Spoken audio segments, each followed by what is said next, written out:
And we're live. It's Whiskey Watches the Wheels, and today is a very special episode because we are 80 episodes in. And if you would have asked me 2 years ago, would we do 80 episodes? I don't know if I knew the answer to that. I'm Matt Green. Gentlemen, introduce yourselves. Not all at once. Casey. Doesn't sound like we've been doing 80 episodes. I'm Kevin. James. All right. There we go. Fellas, how are we doing this week? Yeah. Not bad. Oh, it's great. Not bad. It's great. Well, Kevin fantastic. should be excited. I know I am. We're about to get a little nice cool weather here in Florida. Oh, it is nice. Yes. It's nice right now. It's supposed to be in the 70s tomorrow. Yeah, 70s. I think, matter of fact, Friday, I think the low is supposed to be in the 40s. So I'm all for it. Up here in Virginia, it's like really fall today. It was like 45 this morning, 50 now. I mean, it's any cold. rain or it just cool? It's starting to rain tonight. Yeah. Is it? Yeah. We had a shitload of rain over the weekend. I mean, it flooded here. I mean, I had 12 inches on Sunday. So How was it? That's what she said. Listen, I'm always up for a party. It's all good. So It has been cold and rainy all week so far in Charlotte area. So let's warm this up, please. Well, the good thing is that storm that went by us and went over to decimate Jamaica, brought us a bunch of rain, but it also sucked all the moisture out. So now it's nice and cool and fall for us. So, where do you guys want to start tonight? We got a bunch of stuff we're going to talk about, and it's all a plethora. I know where I want to start. Let's start here. I want to talk about fucking General Motors losing their loving mind. Can we start about watches? Let's do yes. Let's do what that. was in our cup? 80th yeah. episode, guys. 80th episode. Hey, no one says we have to do that first, but we will do that first. Let's start this over again. Yes. No, there's no reason to start it over. Hell, it's already take 2. I'm not doing take 3. All right, let's go. What are you wearing? Who's got? Hell, fuck. I'll go first. I don't care. I am wearing my minty fresh, minty green Thornhill watch that I made right here. So that's what I'm wearing today. So done deal. Oh wait, put it back up there. I didn't focus. All right, let's see here. There we There go. we go. Yeah, Nice. minty and with orange hands. I'll go next. I'm wearing. Turtle or God. One of these days he'll surprise us. One of these days it'll be a different watch. Ooh. See? I'm What is wearing my that? JS watch. His This JS is watch. my Icelandic watch. Yeah. Yes. This is a pilot watch. It's the model 1919 that they do. It's got the nice exhibition case. Very fancy. I like it. It's got the ostrich band, and I'm really waiting for the patina to come in because I'd like it to be a dark brown more than this light tan.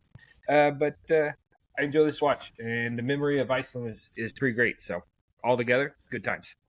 And that is a maroon face, correct? Color-wise. It's kind of like a metallic brown. Okay. Dark brown. Yeah, it's got some red on it. So if it is maroon, the red makes it look more brown. Or wine. So Mm-hmm. Yeah, cool. I've got Yes. Speedy today. Very nice. Speedy. 3592.50 Apollo 11 case back.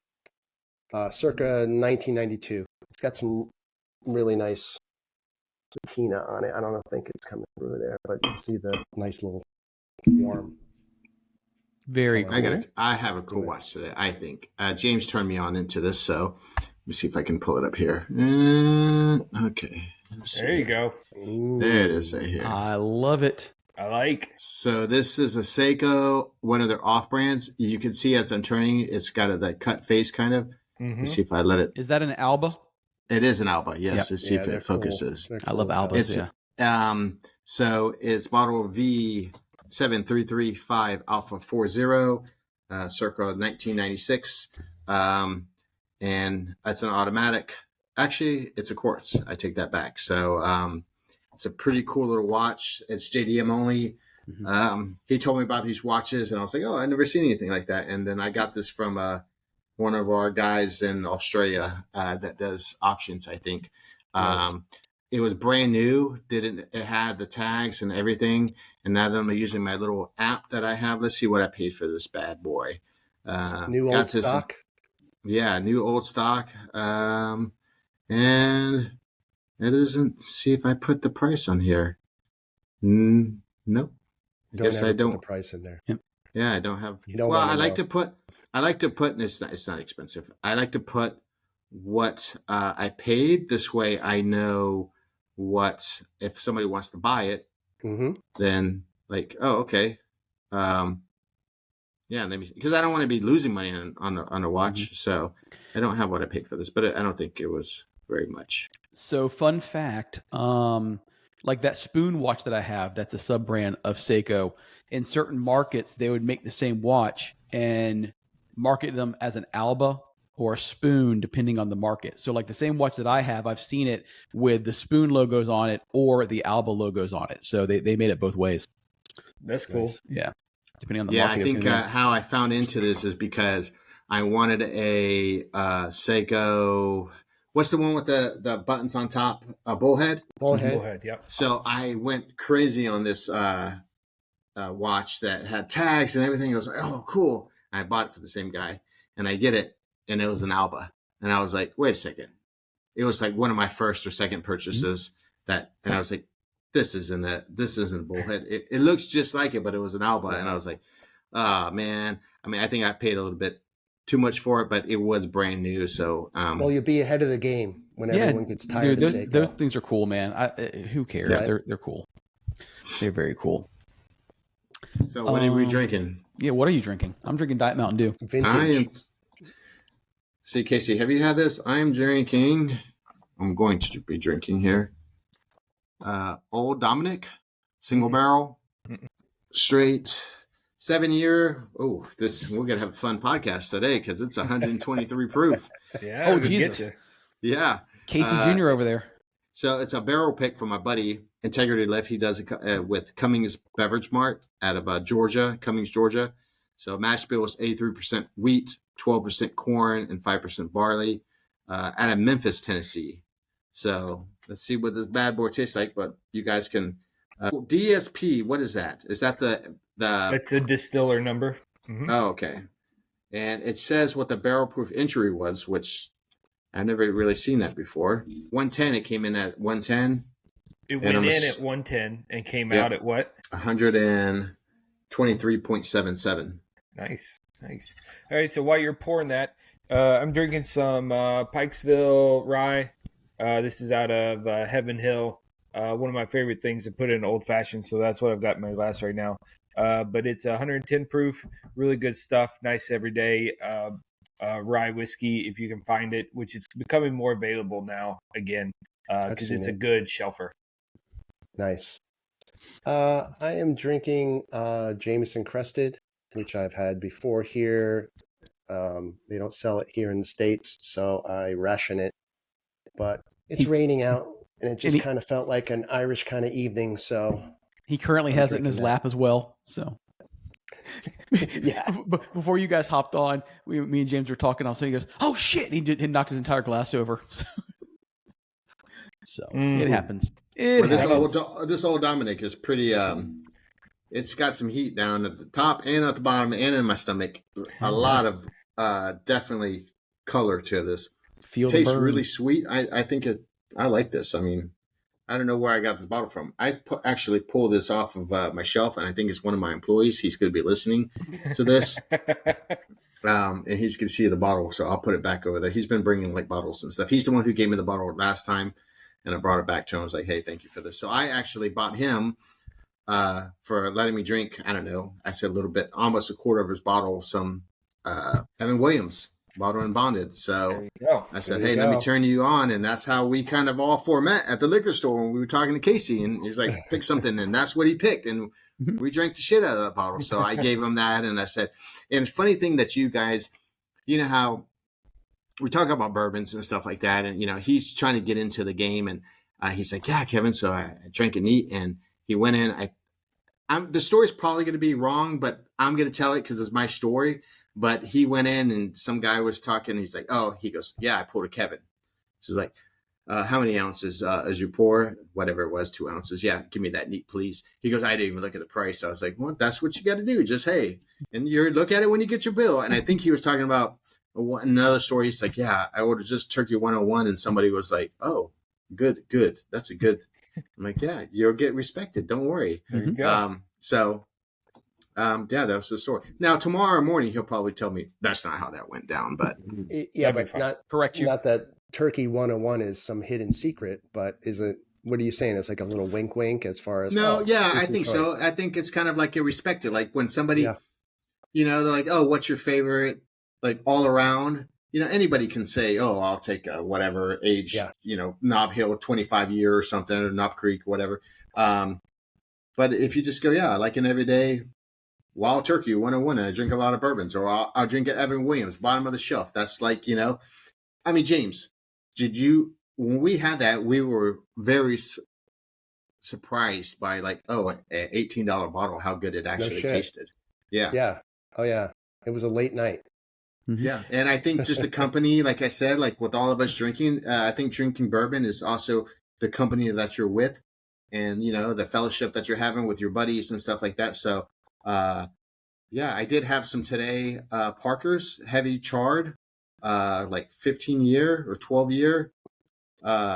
These heavy charred and these other bourbons, they always have a weird taste when they're like, it's like almost for me in my palate's like an onion or some earthy taste. And it's just not what you're used to, your oak, your honeys, your caramels, every time I drink something.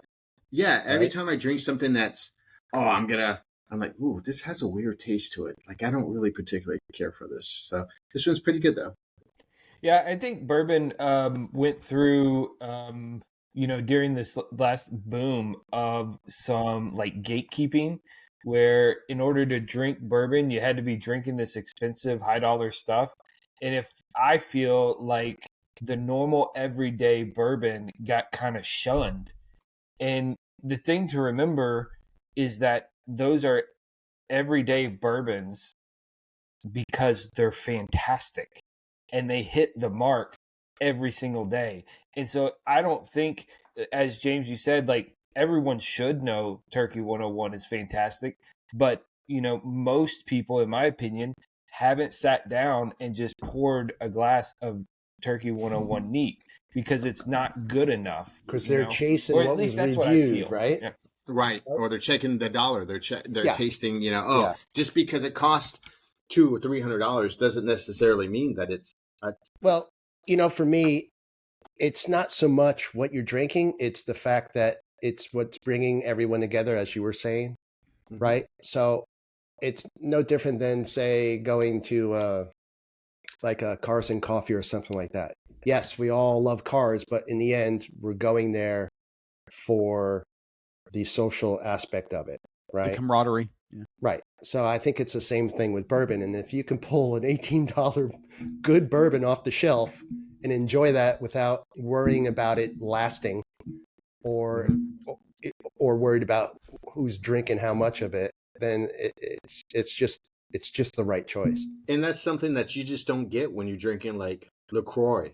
I mean, you don't get that kind of stuff, right? So. Sorry, guys. But you know what? You can attribute that philosophy though to just about anything. I mean, going back to the watches. If the four of us see a guy rocking, a Seiko or whatever, and we're like, oh yeah, that's a great watch. Whereas someone that doesn't really know about watches, just is a brand whore, is gonna, that's rocking a Rolex, is gonna look at that and like, oh, maybe, or their Hublot. Yeah, Hublot or whatever. So anyway, it's kind of that way for everything. If you know, kind James, of thing. Tell me a little bit about that drink that you're drinking. What is it? Jameson? Jameson Crested. It's 80 proof. It's super smooth. It's not sold here. I think that they have sold something similar, but it's not quite the same. Okay. So it's just Do you taste really. The peat? Do you taste the peat? Yeah. Taste. It is so smooth that you could literally drink this bottle if you wanted to. And it's just one of those things that just kind of warms you up, and it's not very complex. So at least not to me. It's just really, it's a really good sipper. That's really what it comes down to. If you enjoy it, that's all that matters. You know what you were drinking. You showed us what you were drinking, but like notes, profile, you're just like, fuck it. I'm just drinking this. And yeah, tonight I kind of am. I don't even know what the mash bill is off the top of my head on this one. And you're drinking that as an old fashioned. Yeah, I am. Yeah. But it's a 6-gear rye, and it's a very like mellow rye. Like it doesn't have like super strong spice, because that doesn't overpower or come over the top of the sweetness of an old fashioned. I do like a very spicy rye that does do that, but this one I think is pretty mellow, chill, and it's just kind of, again, an everyday drinking rye that doesn't wow you, but is good and stands up in a cocktail. I do like rye. However, ryes don't like me. Mm. So it closes my nose instantly, which is really weird. So I kind of Do stay you away drink from wine, it. James? Yeah, I do. Okay, so it's I not the do. And sulfites. but when I'm drinking wine, I have to make sure that it doesn't have additives in it and such. So I have to be very particular with my red wine. I don't have really too much of an issue with white wine. Okay. But with red, I have to be particular in what I'm drinking. And then All right. if I'm having an old fashioned or if I'm having a Manhattan, I have to stay away from the rye. And so it's one of those, oh, you want a Manhattan, but you don't want a rye? Well, I'm like, I can't. And it's not really by choice. I just have to stay away from it. Yeah. It's unfortunate because I think a rye is really good. So what's next? Well, I'm going to do this. So I saw, and I think we already talked about this a little bit, but I just don't understand. General Motors has lost their ever-loving mind, and not that I'm even a GM buyer, I'm not, but there was an announcement that came out that they are basically, all of their current electric vehicles do not allow connectivity for Android Auto or Apple CarPlay. And they're rolling out by 2028. That's going to be rolled out to all of their gasoline engines or ICE cars as well. So none of their vehicles, tech-wise, will allow access to Android Auto or CarPlay. Okay. So I dug into it a little further, and they're going to have their own ecosystem. So you'll still be able to get Google Maps or Waze or whatever. You have to download the app in their ecosystem. Here's the part that rubs me the wrong way. Is to get access to their ecosystem, there's going to be a paywall, and you now have a monthly subscription to have any navigation whatsoever in your car. You won't even be able to access Bluetooth without the paywall. Which So we you- talked I about believe- we talked about that in episode 62. All right. So I mean, Yeah. What a dick. I believe, Matt, that's called a fuck off paywall. Yeah, I guess. So- I mean, it's that's a money grab. That's what that is. 100%. Well, but here's the thing: it's not only do they want to charge you, but they want to charge you for your data, right? Mm-hmm. So they want all of your information coming through them, because right now they talk about gatekeeping. They're locked out if I use Android or CarPlay, right? Yeah. So they don't have access to what I'm listening to, what I'm watching, where I'm going. So. And there's nothing wrong. Like, for instance, for a long time, all of our TVs in our house was Roku TVs. I just like the ecosystem, and it made it very easy. We bought a new TV for the living room. It's not a Roku TV. It's a Samsung, and I have all the same stuff that it just operates differently, but no big deal. I still got my Netflix. I got everything else. It's just in a different place. All right. I'm okay with having a different ecosystem.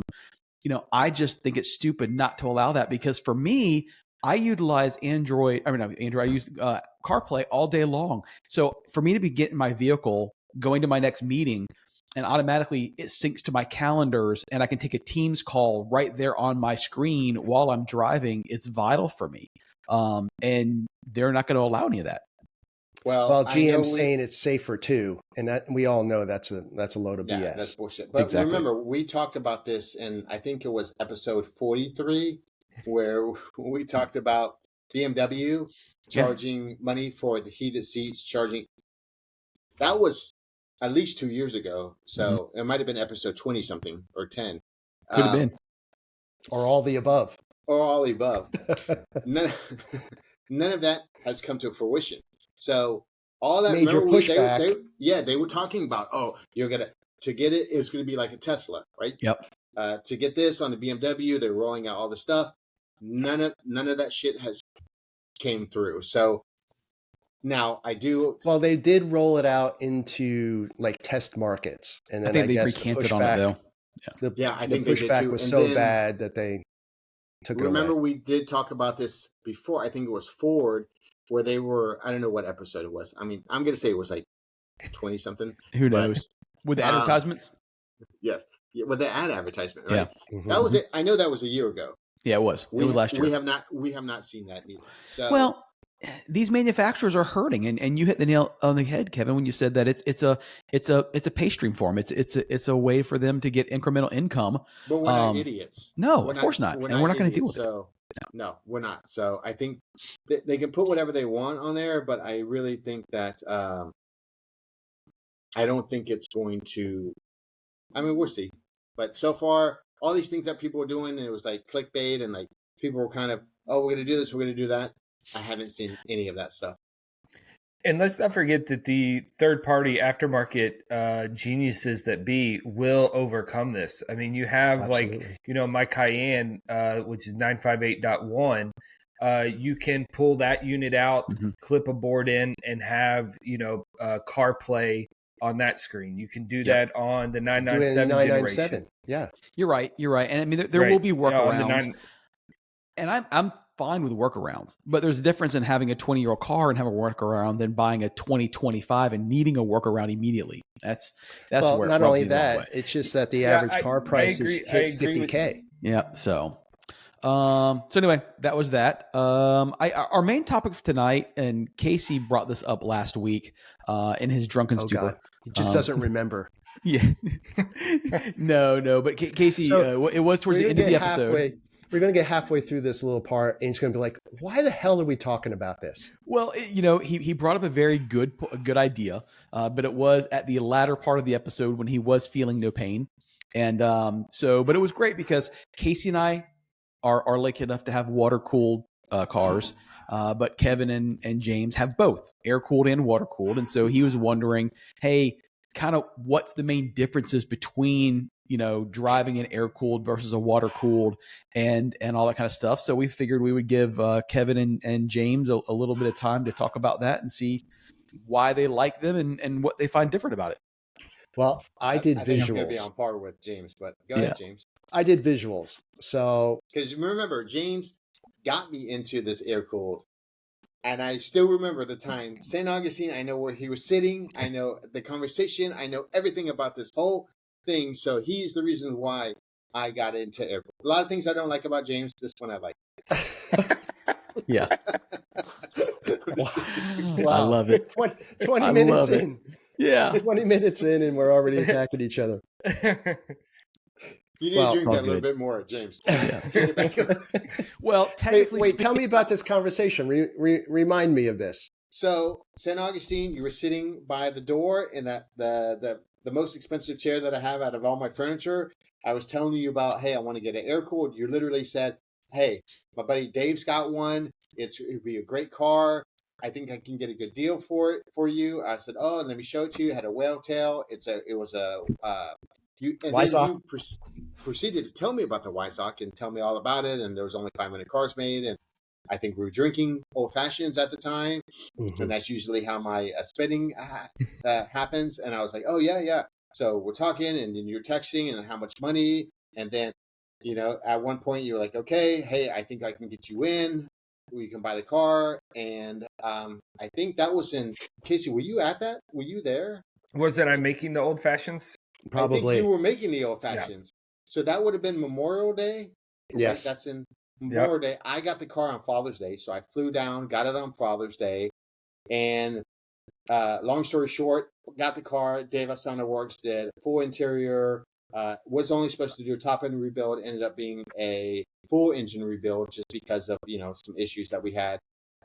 Then took the car over to Gator Crawl as my first rally, which is here in Florida. Got rock chips and all this other stuff done to it. So that would have been Father's Day is I think in June. I got the car at I think I got it at Amelia. Mm-hmm. February went to Gator Crawl in March. Yep, and then said, "Oh, I can't have all this happening." And then I think next Amelia, I bought Chris's car. Yeah, you're like, this is too nice to drive. So in 1 year, you went from 0 to 2 air cooled. But you guys know how I am. I mean, that's how it's like all or nothing. All in, baby. There's a couple more coming, I'm sure. Yeah. Yeah. So that's Well- how the conversation went. Am I spot on, James? And I mean, No, yeah, you showed me absolutely. pictures, and you were like, "Hey, like look at this," and show me. But all yeah, the because stuff, it was a new arrival, and then Yes. you showed interest. I'm like, how can you beat a limited production run? It was Car. watches all over again. Yeah, well, It was. yeah, So it was between that car, and I think he had it was a bluish color car, and then you were like, "Hey," or another car that needed a lot of work, and I was like, "Well, I want to kind of drive it, and I'll buy the car and just." And then I got there, and just excitement and everything. I was like, "Okay, I want a new interior, and let's just do a top end rebuild while we're at it because I want to give it what I." Needless to say, that car has probably, from the time that I've got that car, maybe 1,000. I think all of the miles has been from get or crawl, and maybe 1,000, 2,000 miles. Gotta Mhm. drive it, man. yeah. You have And to. I keep on saying that I need to drive this car. I need to drive this car, but that car is parked in in the garage that my van, so I have to move like 2 cars to get that car out. And Take it to Cars and Coffee. Get it out of the garage. I don't go to Cars and Coffee. I'm in. Well, maybe you should. Yeah. Take it to Porsches on Central. So back to the point, the differences between cars. So James. So yeah, Casey brought it up, which in the end it winds up being pretty interesting topic because they are so different. They all share a similar shape, but they are different. So we're talking about 1966 912 4-cylinder, right? Way more balanced than the 911. And then we're talking about an 83 SC on my end. And then we're talking about an 07 water-cooled GT3. So they all have completely different personalities, so to speak. But I put a little visual together for our YouTube folks. And here we go. So, Look at this guy. yeah. Yeah. So, Wow. yeah, isn't that cool? Yes. Yeah. So here's the 66 912. As far as the personality, it's playful and forgiving. It is a short wheelbase, 4-cylinder. The balance is much better than a 911 because that 4-cylinder is smaller, lighter, and lives essentially over the rear axle. So the steering feel, it's delicate. When I say that, you're driving with a big 410 millimeter steering wheel, so it's almost like driving a bus. And if you turn, it may go, it may not. It just depends on how much you give it. So it feels old school, really old school. Cornering, if we want to go fast, this is a slow car that you need to learn to drive fast with. So it's a glide and flow type of feel. So you have to keep your foot on the gas to get it going. Confidence level. I apologize for the YouTubers in this Spotify. Matt, can you shut your fucking dog up? Listen, first of all, they won't even hear that because the noise cancellation will take it out. You guys hear it, but they won't hear it. Yeah, they don't hear it. Okay, because all I hear is that. So But yes, I will go strangle the dog. Hold on, I'm the only one here. Stacy and all the kids are gone, so the dog's going bananas. Hold on a second. You guys keep going. Continue, James. Well, I said confidence level high and forgiving. Emotion level here would be kind of vintage purity. It is, think about kind of a hot rodded golf cart. That's, I always refer to this as a golf cart. I drive it around town. It's just a fun car. So the best places to be driving it would be canyon roads or sweepers. So it is not quite up for your mountains or your switchbacks. Okay. Because of the power. Because of the power, right? So I've driven with our boy Josh, and he has a long hood 911, and he even struggles a little bit. I mean, he can really wheel, but he's got to be in it. Like him following me in the SC, the way he hits those corners are completely different than the way I hit my corners with the 3.2 in my SC, which should be a 3.0, but I have motor switch on that. So that's where that glide and flow comes in. I looked up the stats, and the 912 is about 200-ish pounds lighter. It's saying that the engine is in fact 200 pounds lighter than the 911 engine. So 2 cylinders adds 100 pounds per cylinder. Pretty interesting. But do you know how everyone talks about, or at least I feel that everyone discusses that in a corner, once you pass apex and are back on the throttle, do you feel in the 912 the kind of like the squat and accelerate that you feel in a 911, kind of that classic like weight shift and go? No, you definitely have to trail brake. You have to plant your front end, otherwise it can get a little squirrely, and you can get your back end to come out, but it's controllable. So one of the reasons they added those 2 extra inches on the long wheelbase in '68, I think it was, maybe I'm wrong, but it was for that rear end stability. So I believe that once you know it, it's quite forgiving. Even with those small, thin tires, you can have so much fun at 50, 60, where, if you're getting into your 911, more horsepower, it's completely different feel. So it feels delicate. You have this big wheel. You really have to kind of finesse it through these corners, you got to keep your foot on the gas. If you let up, your front end will wiggle for you, which, you can turn your car that way if you're used to it. So I typically will do that, but you do definitely have to plant the front end. So that's my thought. So that's for the 912. As far as the next car goes, we have the 83 SC. So completely different dynamic. It has a similar look and feel. This is a G body. Personality is involved. You are doing a lot. There are no nannies. Well, not that there are any nannies on the 912, but the 912 is certainly a slower car. This is a heavier car. It's got the 6-cylinder that's sitting past the rear axle. So as far as cornering style, balance and rotate. Typically, I will trail brake and power out early on the corners. Like confidence level, you got to earn it. It's skill based. So in order to go fast, you have to have good control of the car and how to plant it and get it through the corner. Emotion, obviously, adrenaline satisfaction, because you're driving this 6-cylinder. Like I said, this one's a 3.2, so it's a little bit more hot rodded than a typical SC. It's also lowered a lot. It also has suspension work. It's kind of dialed in for the mountains here in the Carolinas. Best setting, you can see it there, sweepers and switchbacks. So it has the low end grunt to get you up on those switchbacks. Jam it down in the second. I know some folks will get it down in the first, but on my 915, I cannot do that. So I'll get it in second and power up those. Hey, James. So speaking of that, typically you and I redrive our cars in second and third. Second, you're probably at 5,000 RPM. So I find myself switching back on a 3.2 between second and third.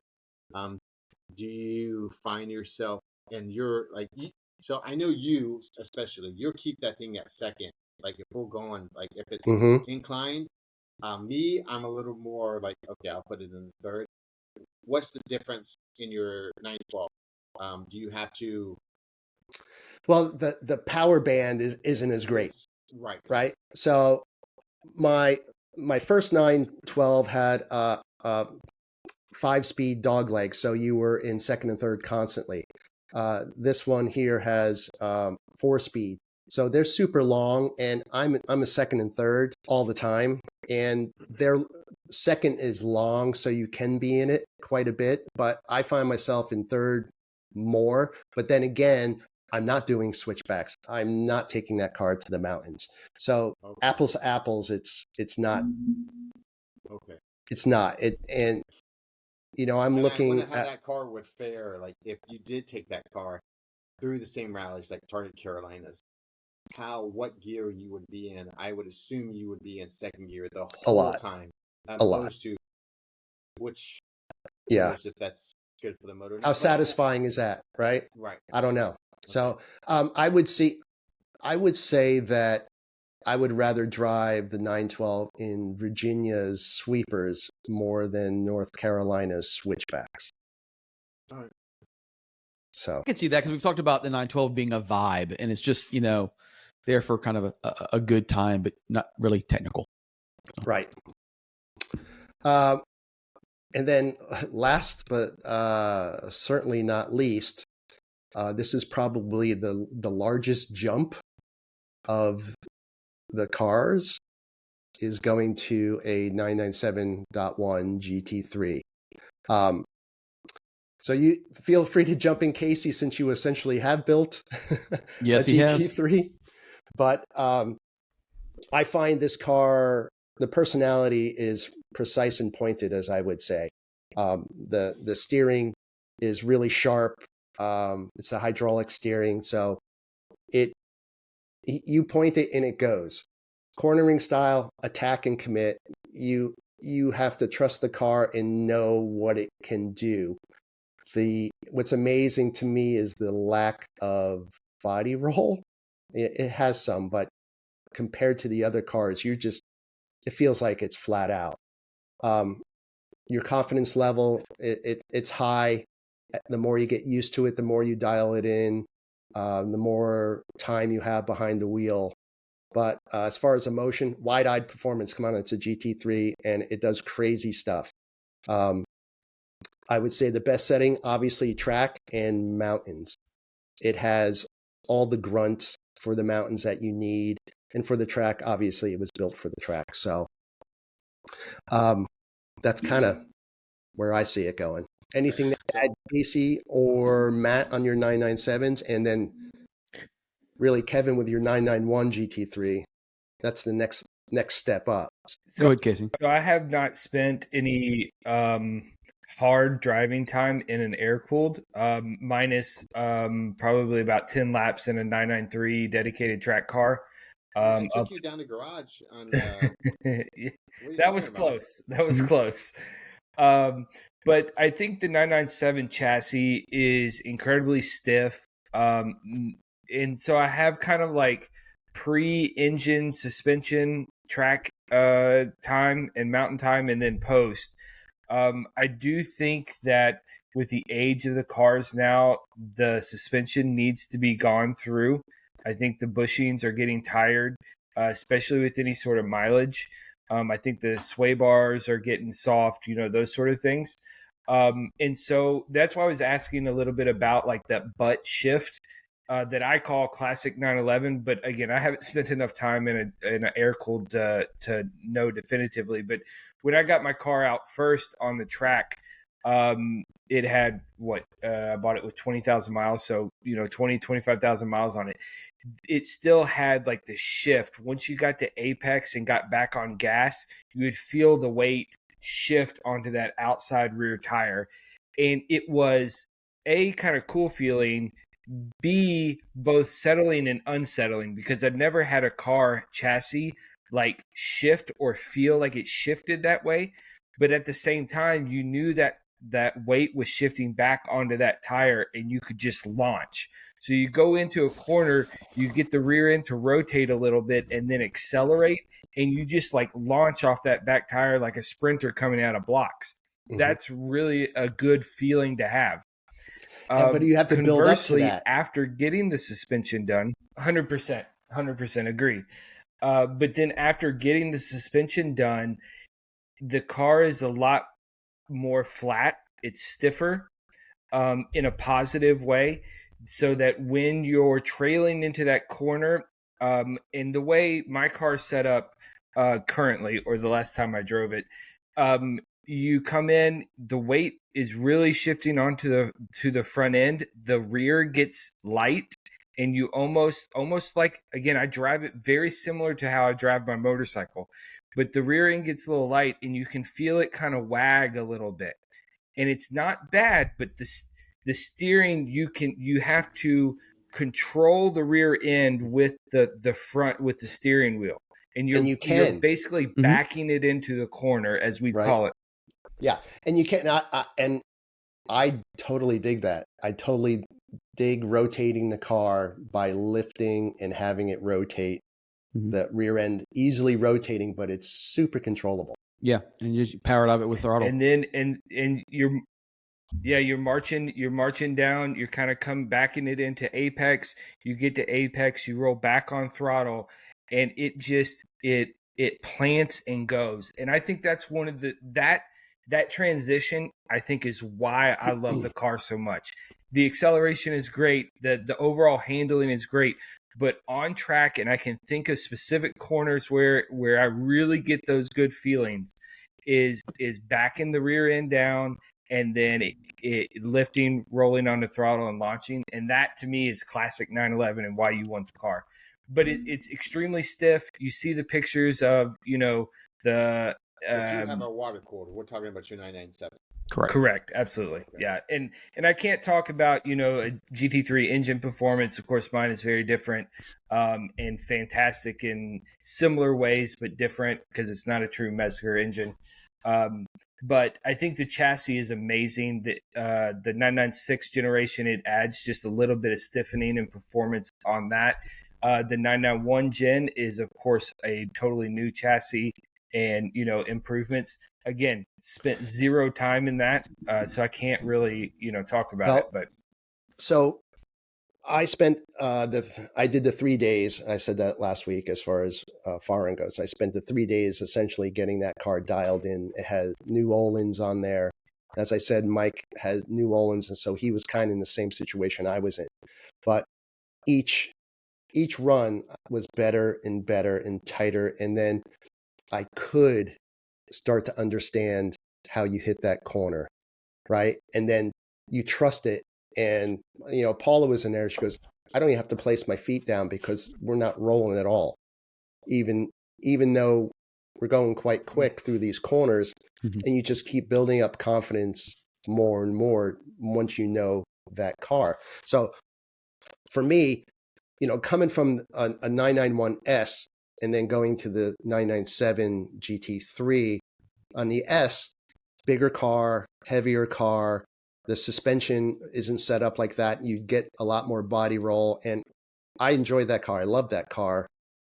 And then going down to the GT3, it just was very more pointed.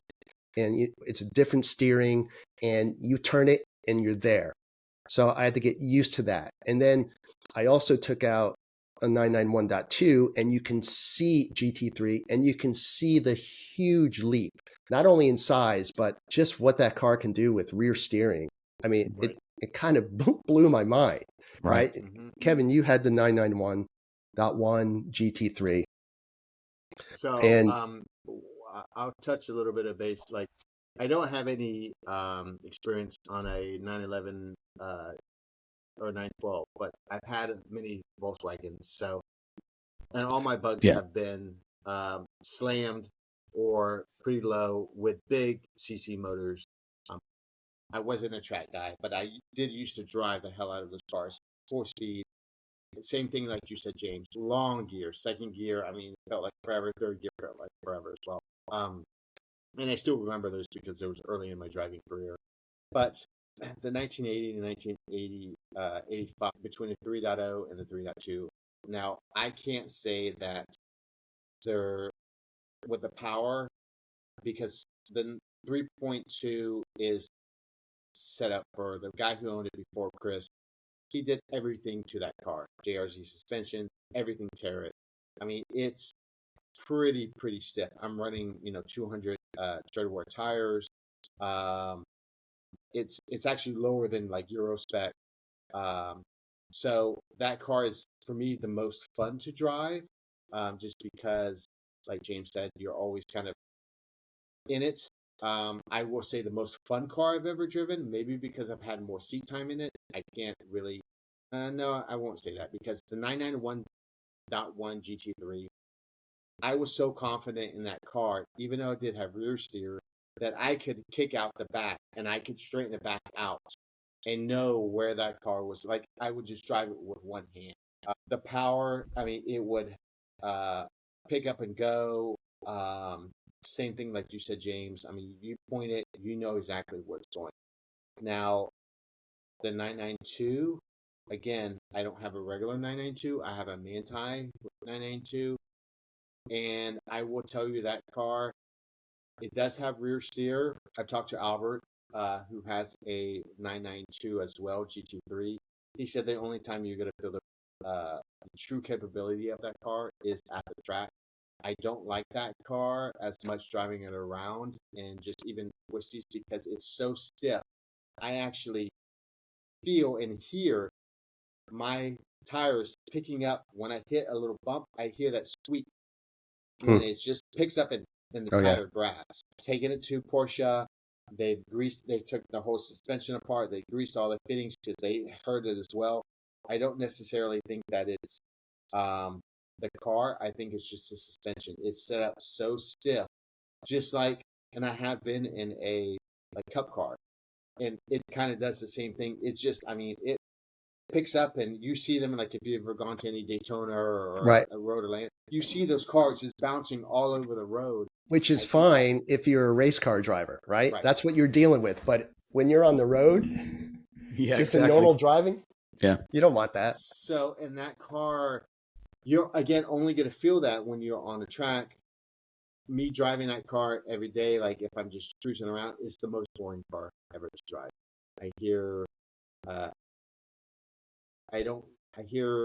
nothing. I do have an aftermarket GMG exhaust, I think it is, but everything's no buttons. It's all touch screen. I feel like I'm driving a Cadillac of the Porsche.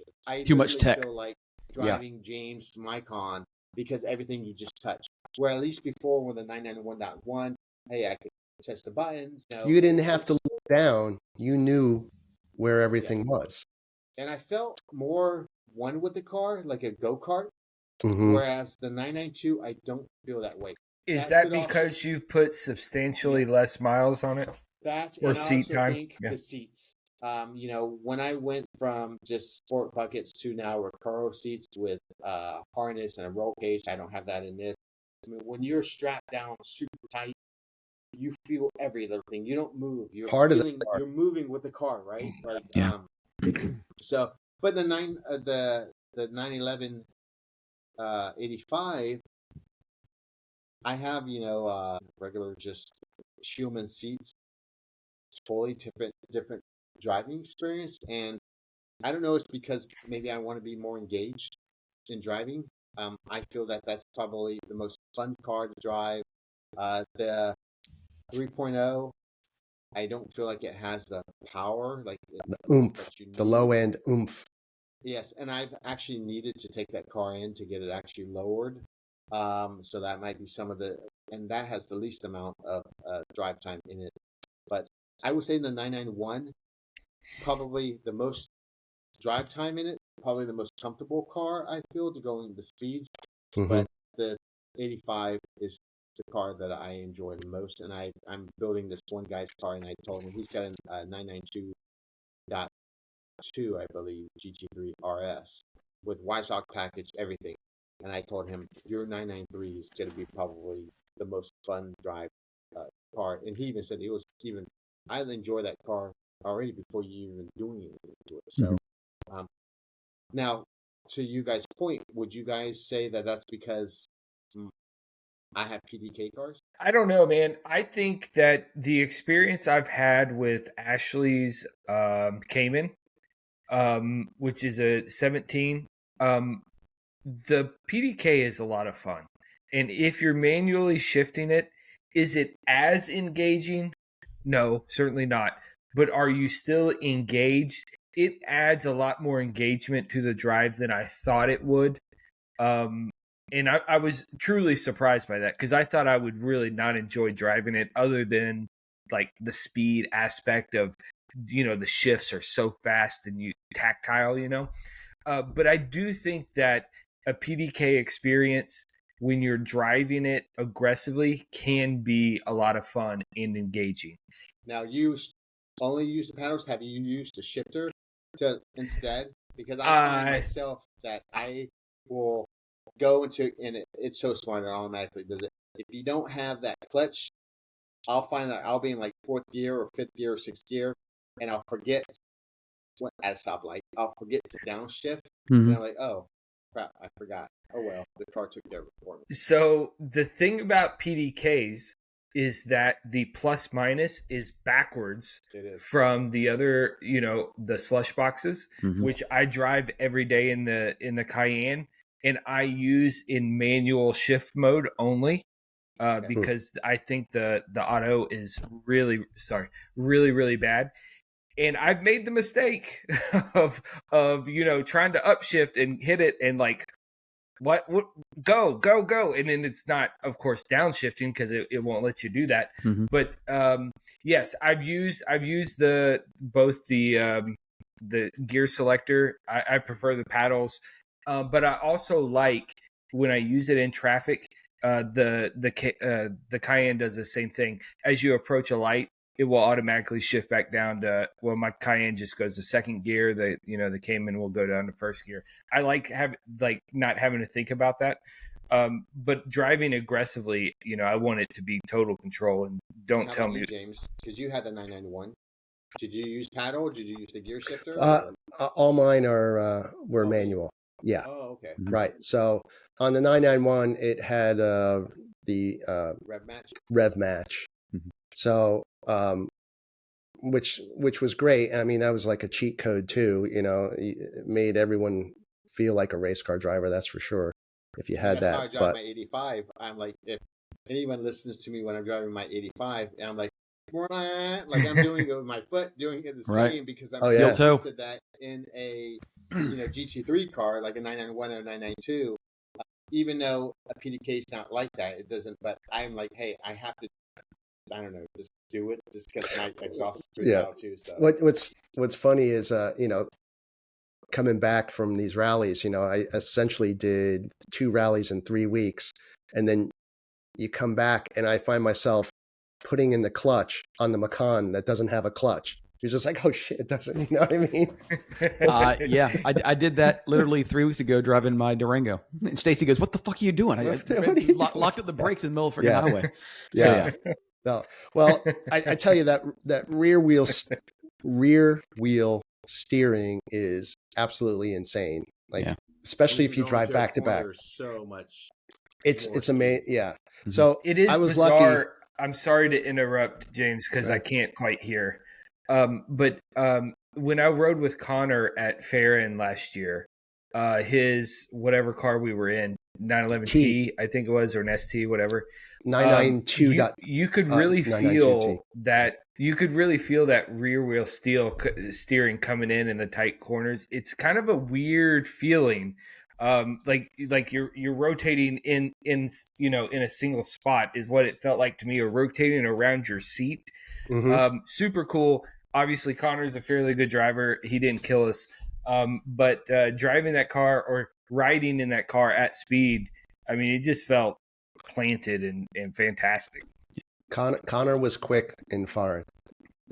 So obviously he's had more time behind it. So he was super solid and quick. And that is like a cheat code with that rear wheel steer. Yeah. But I was able to drive my 997 and then go right into the 991. You can the differences jump out, right? So everyone says the 997 is kind of the last driver's 911, which I get that. It's super raw and it can bite you. You have to respect what it can do. And the 991, it has more nannies to it, but man, the speeds you can get in that car are just crazy, and the confidence that it gives you. Like in the 997, you have to build that confidence. In the 991, you just get in there and you just pound it, and it's not going to bite you.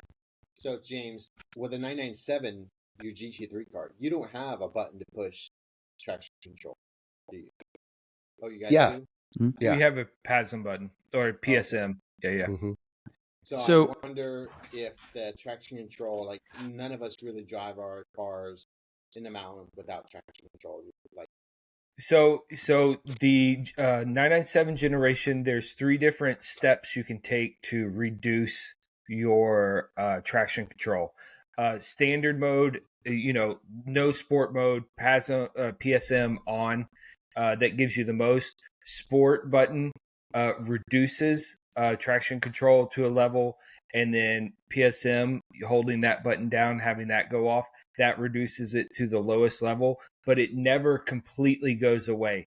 Now, on track, I've used it, and you can, had the PSM button on or off, whatever the case is, Offish. and it will let you rotate. It will let you spin out. So I don't know like how much it's actually doing, but if you read through the manual, it clearly says that even pushing the PSM button does not turn off all of the controls that the car has. and I could be wrong, but like for us, James, on a 991, we have 3 settings: regular, sport, and track. Then you have nothing.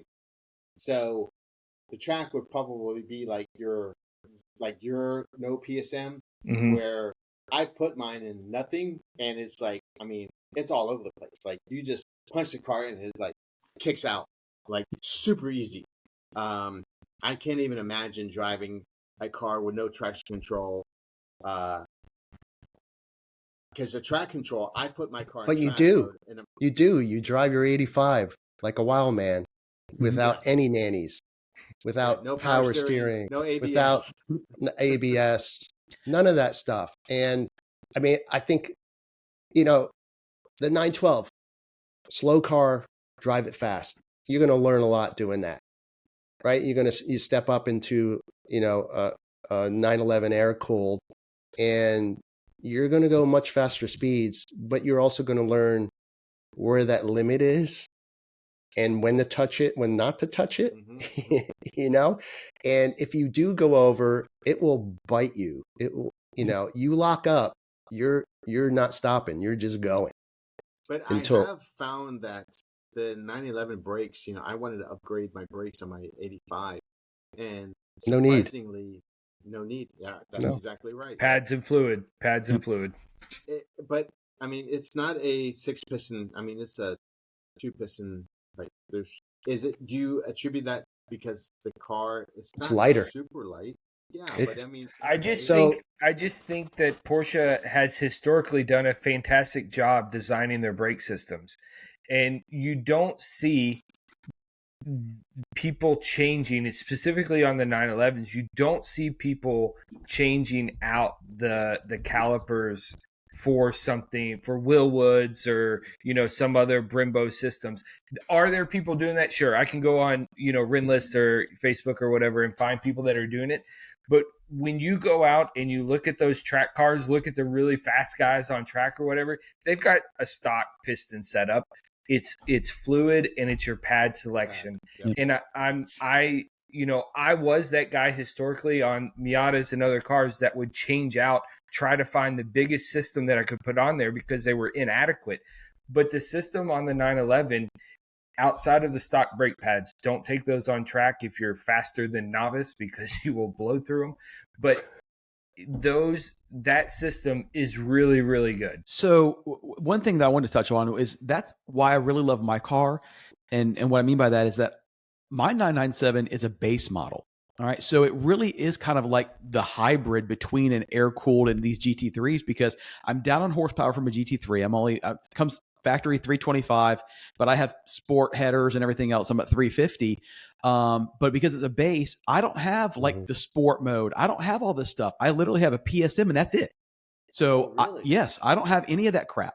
So literally talking about, I mean, I have hydraulic steering, so I don't have manual steering, but I mean, it's a manual transmission. It's literally just a wheel and a manual and 350 horsepower. And that's it. I don't. Yeah, but that hydraulic steering is really nice. And then no doubt. 350, that puts you in the S range, which is 355. Right. So essentially, you are driving an S, which is nice. Yeah. What does hydraulic steering? Because I'm actually converted to 993 to manual steering. Hydraulic steering, does it really do anything for you guys? From all the things that I've been reading, other than U-turns? I think that I think the feedback in the hydraulic system is really, really good. And I'm thinking back before I changed the suspension and thinking about bump steer and being on track and feeling the tar snakes and stuff.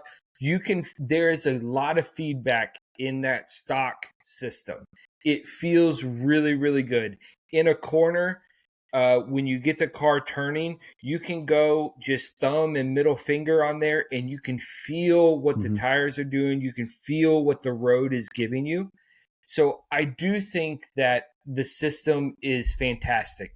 Now, having said But that, you haven't driven a right, Right. give me a manual system. How would that, a rack and pinion? Tell me, maybe I would love that even more.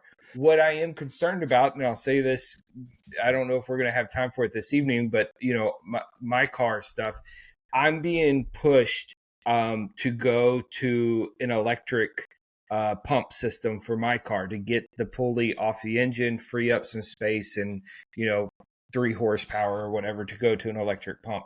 And I'm a little worried about that because I want, You don't want to lose I that. really like the communicative system that I have. Plus, Well, you would love hydraulic an air steering is cooled. heavy. I mean, our steering is very heavy in the hydraulic system. Well, So you want to go electric pump, but so that was one of the route I was going to go with the 993. Go electric pump. The pump that everybody's using is pretty tall. You look at the LN one I was talking about. Yeah. Yep. Yeah. So we decided to go manual because we're getting rid of all that of that stuff. And everyone that I've looked at and I've talked to, it's pretty much just right now, at least for the 993, I can go 3 full turns opposed to 2.5 with hydraulic. But the steering is actually right on par. And it's not cheap. I mean, you got a pump, you got modifications, you got lines. That's not going to fix your problem, in my opinion. No, and I don't say that to say that it's a problem. In my current system, I'm saying that it has been put out there because there's other stuff that could occur if that pump is out of the way. But it's just one of those things where the 997 is applauded for having such great steering feel. And that's one of the things that I really, really enjoy about it. Now, is it always fantastic when you're just, super slapping it on the interstate and you feel every little, thing in the road? No, that kind of gets a little annoying. But when you're driving a manual car anyways, right? So it's right.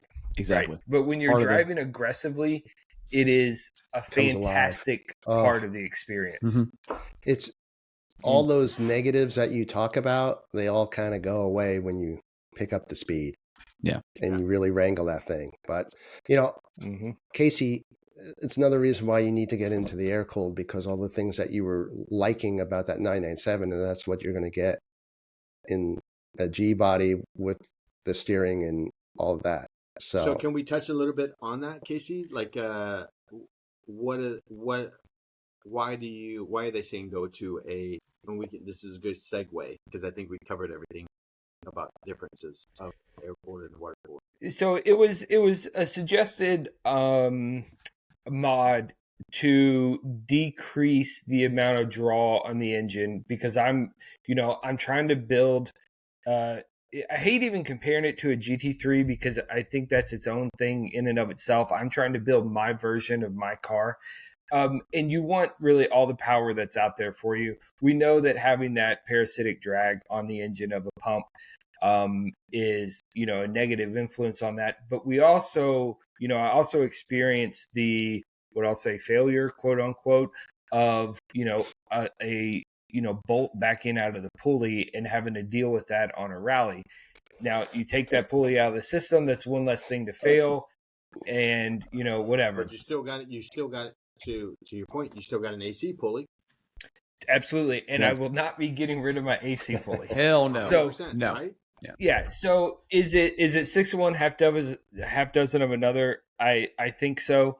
But is it one of those things where the 911 doesn't experience it as much as the Caymans, but also you can experience overdriving the power steering pump, and I have had that stuff like boil out and kind of go everywhere. So do you add a cooler into the system to help with that? Is that another failure point that you would eliminate if you just went to, a pump in the frunk, a pump in the frunk? Yeah, that is probably would. And James, I don't know if you've experienced it yet, but say you're in some twisties at high RPM, but again, the Metzger may have a different pump and it may have a different ratio that maybe this doesn't occur. But in the 997, say you're in the twisties and you're in that 6, 7, 8,000 RPM range, just zinging back and forth as you break in, accelerate that out. The steering to me actually gets lighter as it starts to heat up. Like you turn, but you're not getting as much response, which would make sense, right? The fluid's thinning. Yeah. So it's getting hotter. You're in a high RPM. You're making changes, but all of a sudden you're having to make changes more than you would anticipate because, it's getting hot. So, these are nuances of ripping at high RPM for extended periods of time that 99% of the people wouldn't experience, I think. But again, it's would that problem be solved with, a low volume pump that's just in the frunk and it's just churning away, at no matter what the engine's doing? Yeah, it would solve that problem too. So again, I don't know what to. Do you want to touch base a little bit about the status of your car? Yeah, we can. So I went to the rally RDR back in first part of June. While I was there, I experienced misfires that would basically you couldn't drive it. So I'd pull off, clear the codes. The misfires would go away until you roll onto throttle, and then misfires come back. I thought I had a bad tank of gas, so I basically limped the car home. This was whatever day, the last day of the rally true driving is. It was right after lunch, right after filling up. It started happening, so I limped the car home, just kept it under 3,500 RPMs. And if I wasn't accelerating hard, the car would drive completely normally. Still got the same MPGs, on the way home as I did on the way back.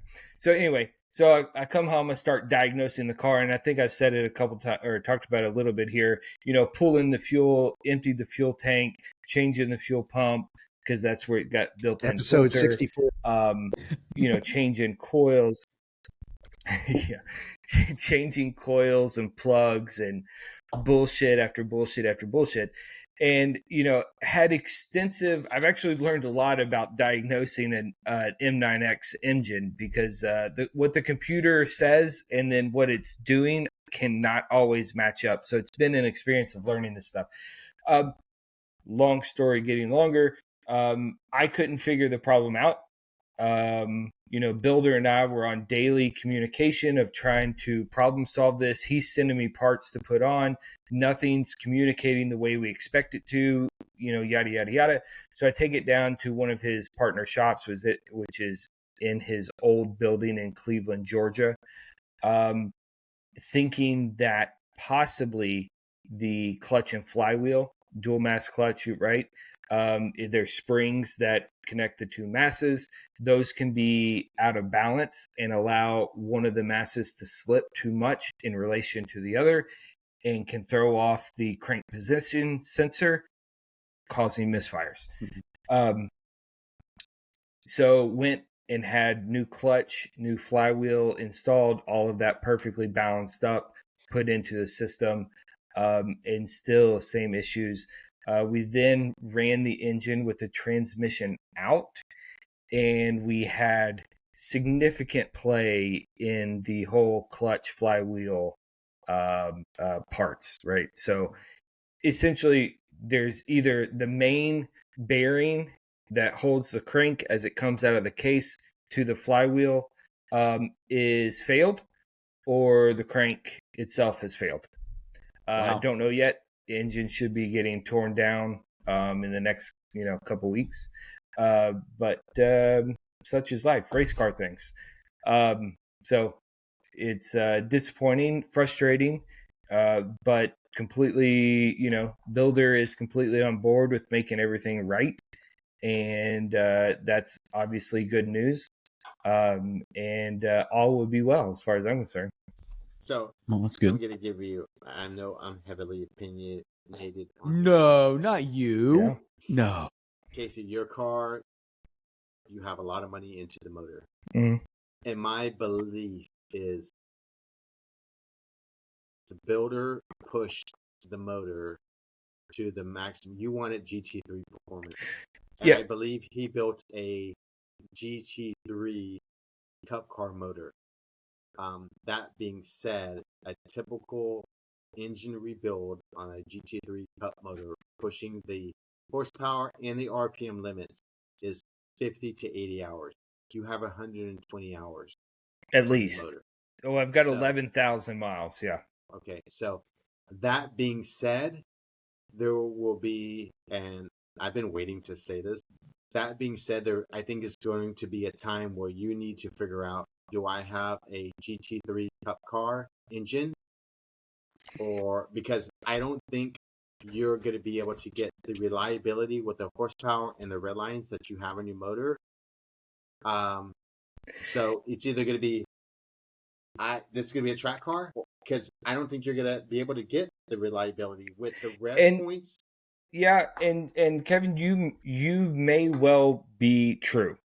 That's not Right, I think that's not Correct. the discussion that has been had. Builder has built cars with larger displacement and higher red lines. That these are people that I have talked to. I don't know them personally, but have talked to them. So am I with the same amount of hours or more hours? Yes. Reliability. Okay. Yeah. The difference is, and let's be fully transparent, as I am, the car was over revved by the dude on the first weekend I had it to 10,000 RPM plus. How much does that have to play into the whole thing? Who knows? I do know, just the hours since then, and we're over the typical 100-hour window. So is it something the way that I've driven it?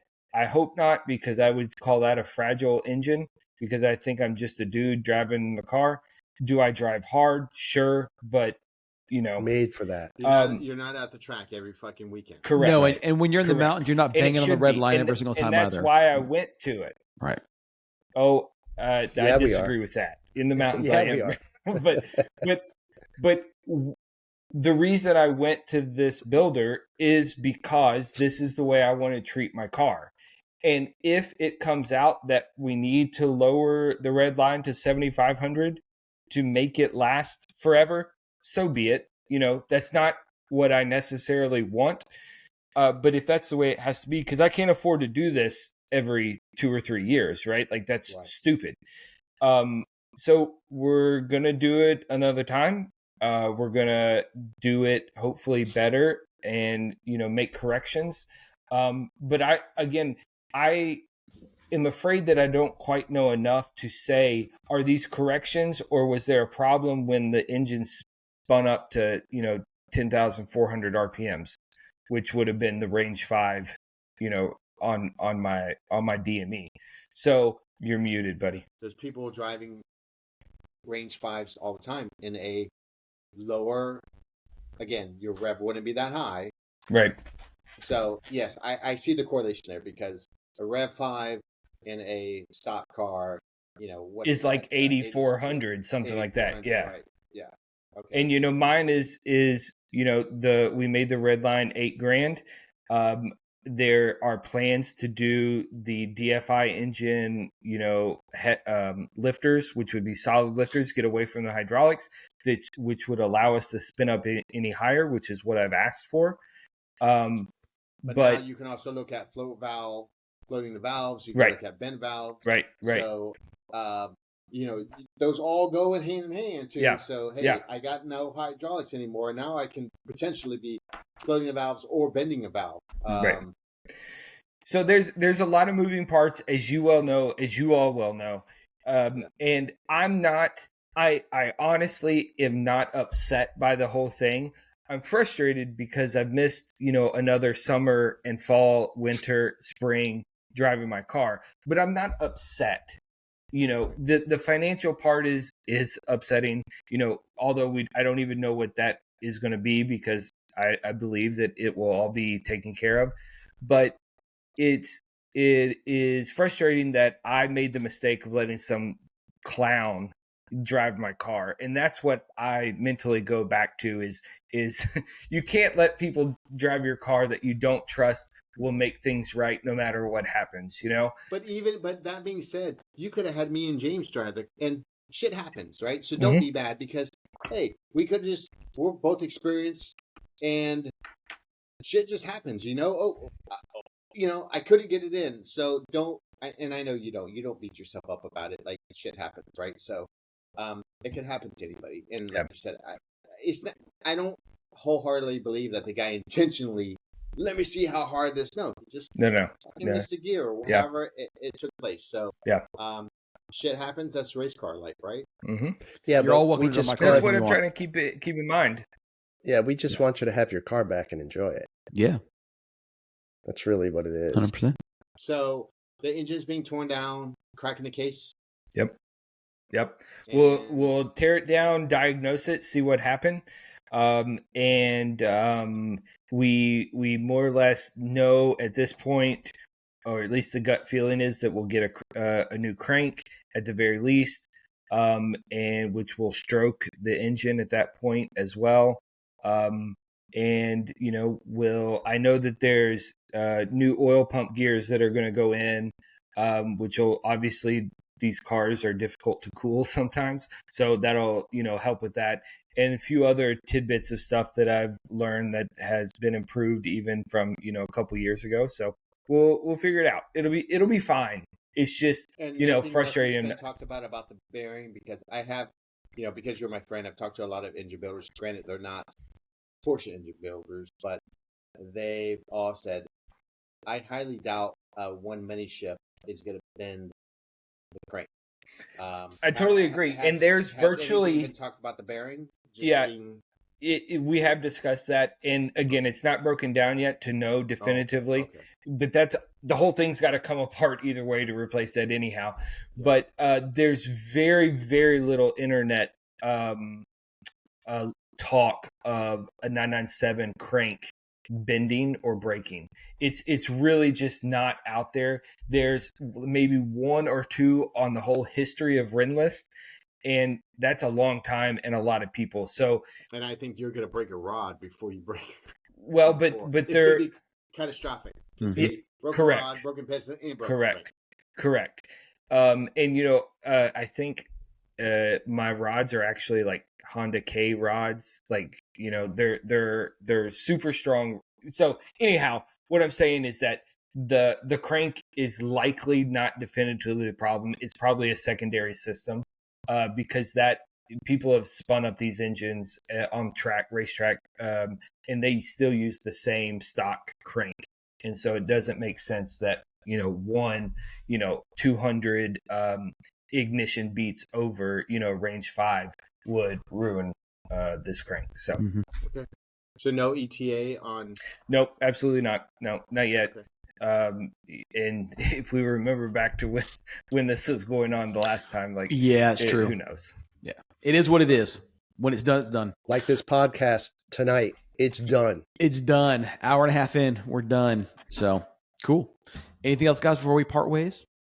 Fantastic. Goodbye. Well, for those listening, thank you very much. Check us out. Instagram, YouTube's. Send us an email, contact@whiskeywatchwheels.com, and we will see y'all next week. Catch you on the flip-flop. Bye-bye. Later.